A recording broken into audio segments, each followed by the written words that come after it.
Hey, real estate investors, do not invest in Milwaukee until you watch this video first. So welcome to the channel. My name is lor.vang. I'm a local real estate investor as well as a licensed realtor and loan officer in the Milwaukee market. And so from time to time, right, you'll see the city of Milwaukee show up on a list of top US markets for real estate investors to invest and park their money. And so of course, usually when this happens, right, maybe it's like a list on Zillow, Bigger Pockets, or some influencer name drops the city of Milwaukee, right? And so all the investors will start coming out of the woodwork to do their research, right? They're gonna hit up Google, hit up YouTube, do the research, their due diligence. Is this legit?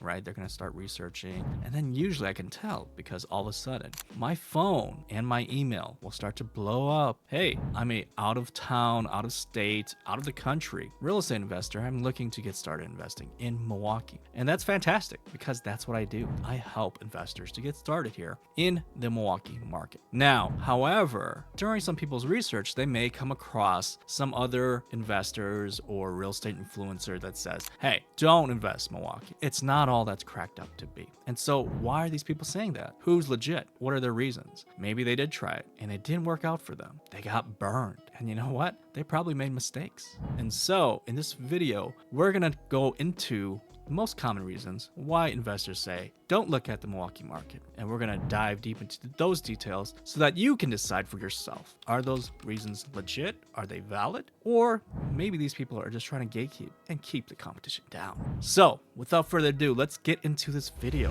All right, so let's talk about the very first thing that a lot of people will say right away when they think of the name Milwaukee: crime. And so people will go based on their perception, on what they've heard about the city, what that reputation has. Milwaukee, unfortunately, doesn't have that great of a national reputation. There's some nicknames that some investors have, thrown out to me. Milwaukee. I don't go around calling Milwaukee Milwaukee. I don't know anybody who lives here who calls it that, right?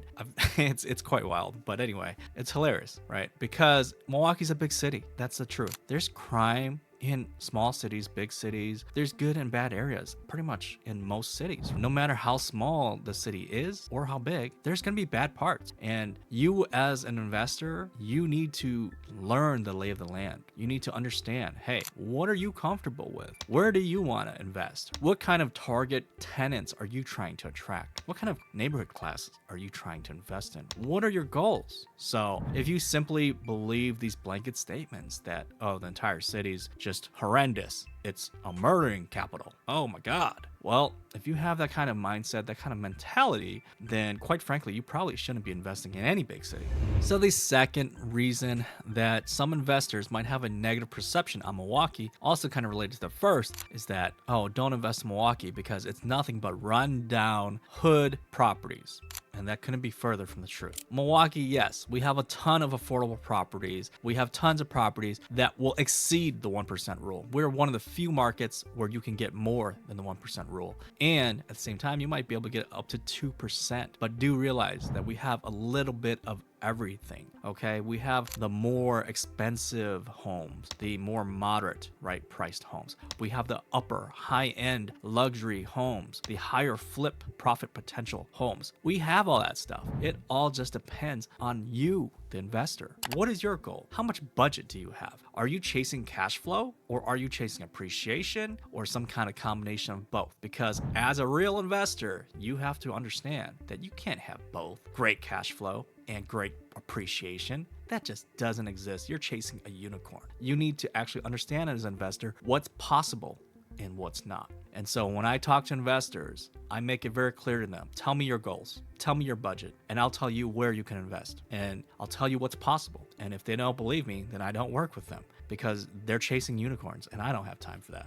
So yes, while Milwaukee does have a lot of inventory for affordable cash flowing properties, there are at the same time properties in the in between where they're a little bit more expensive. The cash flow is not as great, but we still have great chances for some good appreciation there. And then we also have the higher priced neighborhoods, the higher priced properties where it's going to be a good store of value for you. Your cash flow is not really going to be there, right? You're not going to cash flow if you're doing a long-term investment, right? Because the rents just aren't going to get there. But if you maybe want to try a short-term rental investment strategy, where if it's a good neighborhood, good location, you might be able to generate enough cash flow to go positive if you implement that strategy. So, there's many different types of neighborhoods in Milwaukee. We got your art district type neighborhoods. We got your hipster neighborhoods. We have a lot of different neighborhood vibes. It just all depends on your budget and your goals as an investor.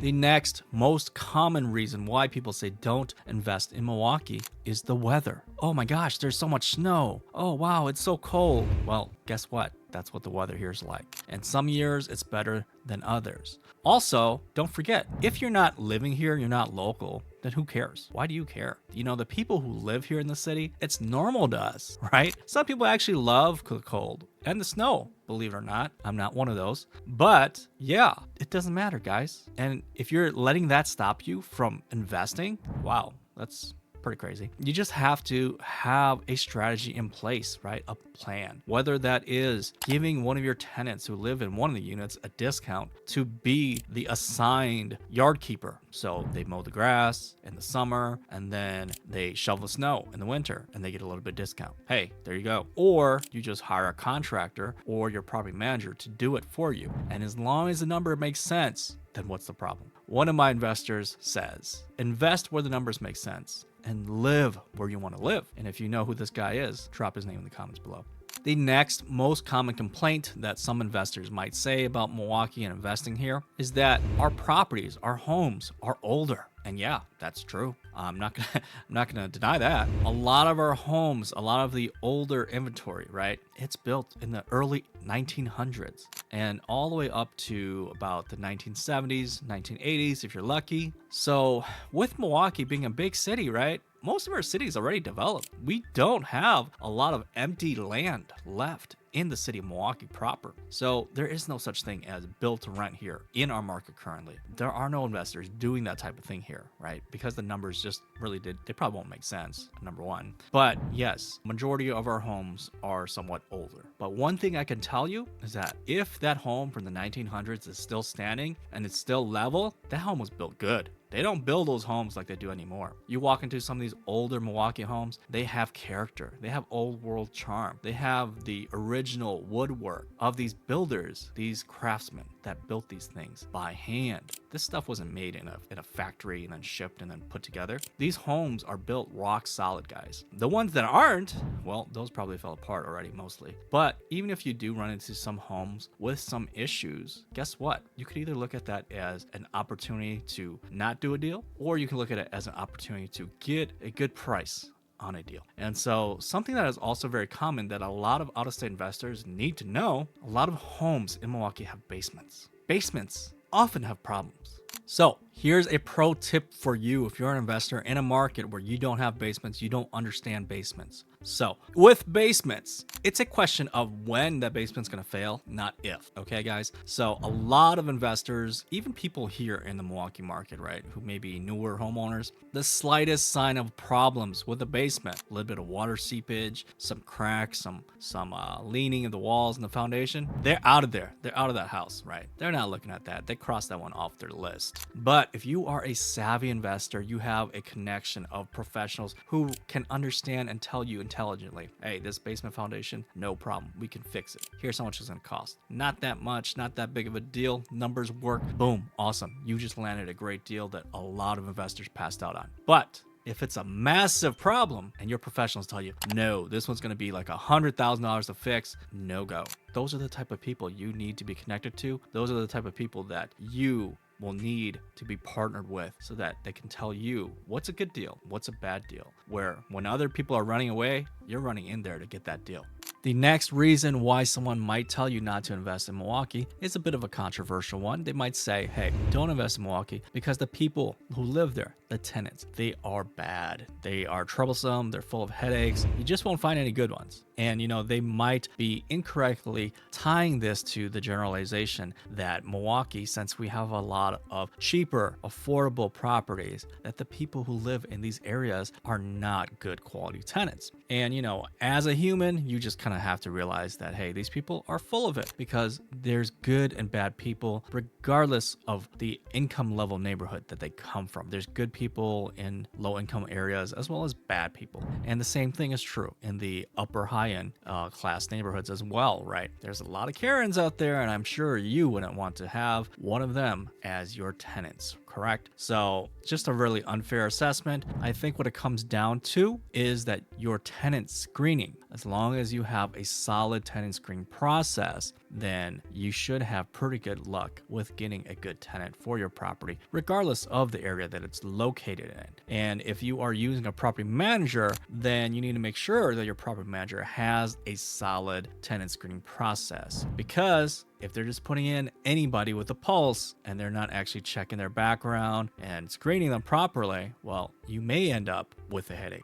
Moving along, one of the common criteria that a lot of real estate investors look at before they decide to invest in a market is it pro-tenant or pro-landlord? And so you may hear some investors tell you that they think the city of Milwaukee is pro-tenant. But in actuality, Milwaukee does not have any rent control laws in existence yet. There are definitely rules that landlords need to follow by, and as well as tenants. But I think in my experience overall, the city is not heavily pro-tenant, right? So in the city of Milwaukee, along with the state of Wisconsin, if you have a non-paying tenant, you can serve them a 5-day notice and you can have them out in as quick as 2 weeks if you do the process correctly. And this is the key, that you do it correctly. So if you don't have any experience in filing an eviction and you try to wing it yourself and you screw up, the judge will throw out the eviction and you have to start all over again. So your choices are to keep doing it yourself and learn along the school of hard knocks, or you can go and hire a professional, right? So go hire a lawyer who does evictions all day long and they will do it correctly for you. On top of this,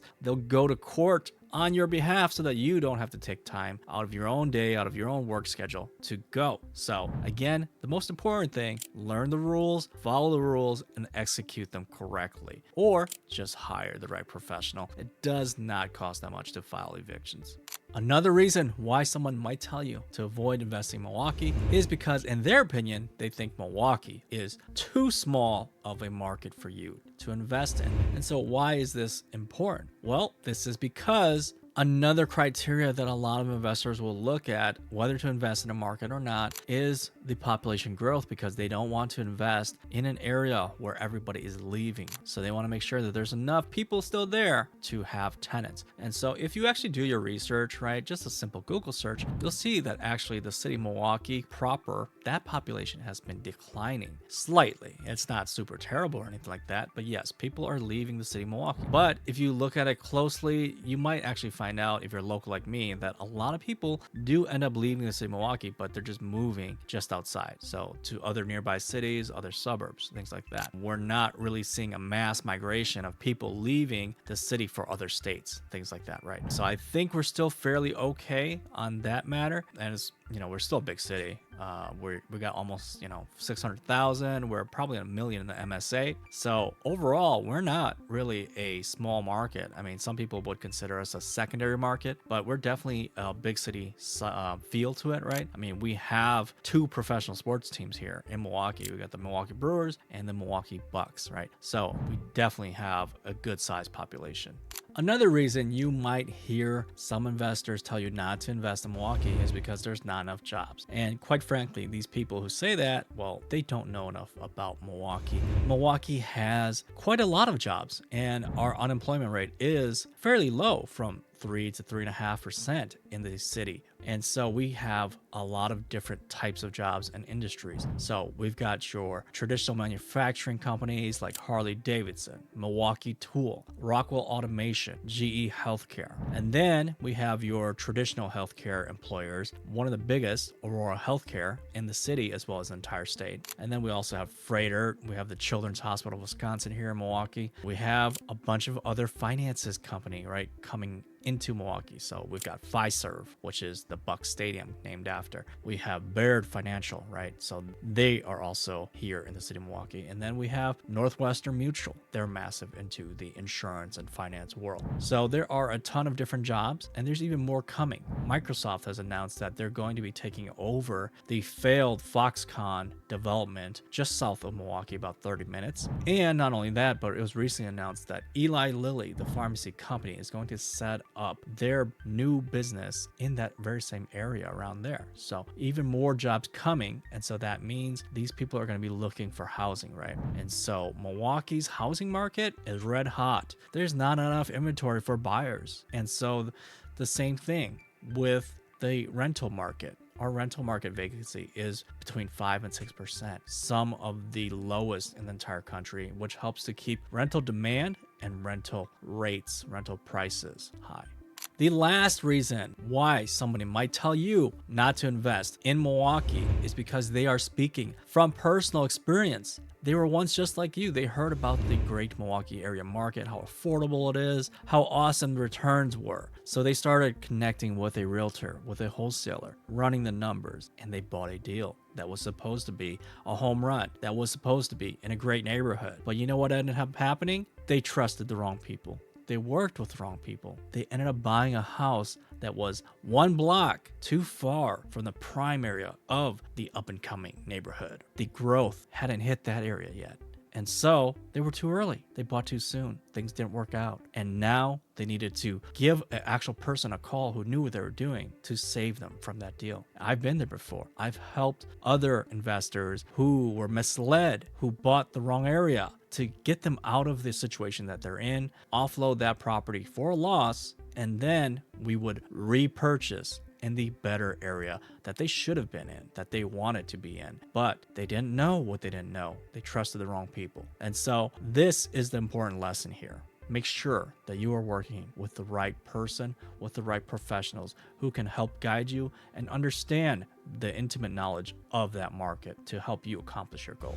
So there you have it, investors. The next time that somebody tells you do not invest in Milwaukee, now you really know what they're saying. They don't understand how to invest in Milwaukee. So don't just simply take other people's words for it. Go out, do your own homework, do your own research, right? Connect with local professionals. If you can tell them what your goals are, what your budget is, and they can't give you a game plan, a custom strategy, tell you exactly which neighborhoods, send you deals that actually pencil out, they aren't the right person for you to be working with. So if you like this video, give me a thumbs up, give me a like, help the algorithm spread this to the people who need to see it. If you're actually looking to invest in the Milwaukee area, hey, you know who to call. You got my information. It's in the description. Let me know. Let's connect. So if you haven't subscribed yet, stay tuned for other future videos just like this one by hitting that bell button so you get notified. So thank you so much for watching. I'll catch you in the next video. If you have any questions, any future things you want me to talk about, drop them in the comments below. I would love to give you more information and create those videos for you. So show me some love. Show me that you are watching these videos and you want to see more. Thank you so much.